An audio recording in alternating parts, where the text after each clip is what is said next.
والله waa nasiib daro waana aad iyo aad ayaan ula yaabnay oo yani runtii qof dhahaya waxbaan qarsanayaa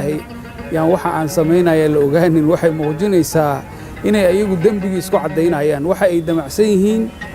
doorashadu si daahfuran inaysan u dhacayn ayay halkaas ka muujinayaan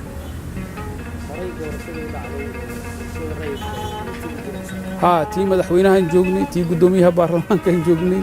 caadatan bulshada rayidku waa inay goobjoog yihiin arrimo doorasho hadday dhacayaan tii xitaa maaragtay baarlamaanka lagu soo doortay gobol kasta waa joogay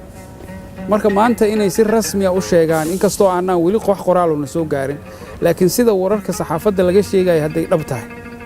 oo ay xaqiiqo noqoto in wararka saxaafadda laga sheegay gudoomiyaha guddiga doorashada oo arrinkaas ku dhawaaqay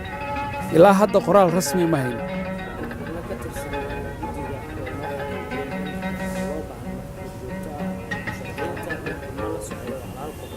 ما والله أرنكاس هو أرن موجنايا إن يجرتو كتلاجل دورشود ده فرنا لأنا إني كدعي دونتو برلمان تاسي موجنيس وحي عدي سنة أيام وحي دمعسيهن البرلمان كدعان